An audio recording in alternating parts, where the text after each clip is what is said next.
My head is spinning, honestly, after that tour. That was incredible. So talk about the other elements besides what people think about in design. People think of, oh, you're just putting shapes and colors and textures together. But talk about it like a kind of big picture and bring it back.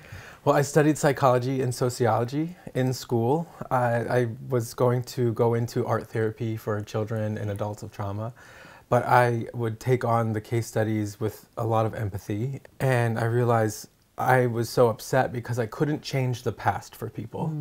But I decided that through interior design, I can create that safe and comfortable and happy environment in which to thrive now. So I can change your current space and headspace through design and your future. So that was, I don't know, my foray into how I can use my creativity and my strengths for good. And I grew up going to my grandmother's home, which was very beautifully designed, and she was very stylish and gracious, and she would host fundraisers and cocktail parties, and I just grew up seeing the way that her and my grandfather lived, and I knew that I wanted that for myself. So her environment presented the best backdrop for the way that she entertained and the way that she lived her life? Absolutely. And that was appealing to you? Yes. Was she a designer, or was she into design? I mean, was it the way that the home was laid out? Like, what was the parts that you remember the most? She always had a beautiful art collection and lovely furnishings, and she cooked these beautiful meals, and we would sit down to elaborate dinner parties, and I loved that growing up and having that experience and influence in my life. And I just saw what a beautiful life could be, and having a life well lived. A life well lived and design really do go hand in hand. Your home is key for what you do as residential design mainly, right?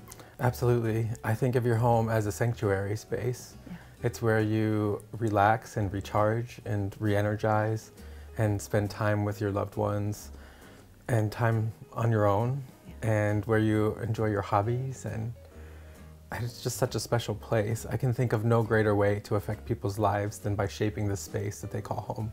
Yeah, and it's funny how some people think it's kind of an esoteric thing, but it really isn't. It has to do with your mental health, how your home looks and feels, to have our home feel safe and warm and comfortable, and also useful, practical, working with the way you live. So you're considering all those things when you do design.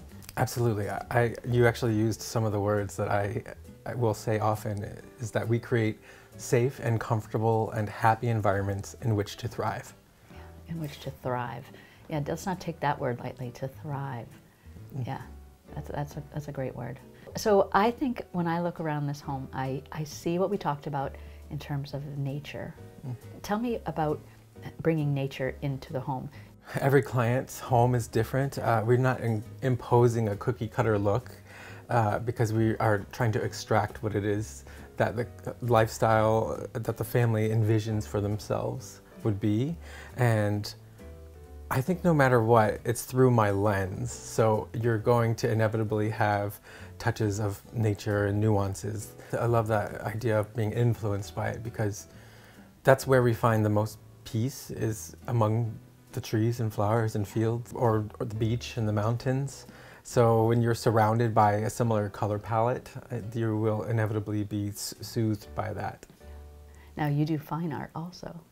I do, yes. I studied at the Corcoran College of Art and Design, and through that program I was able to study at the Sotheby's Institute of Art in London and the Institute of Superior Arts in Paris.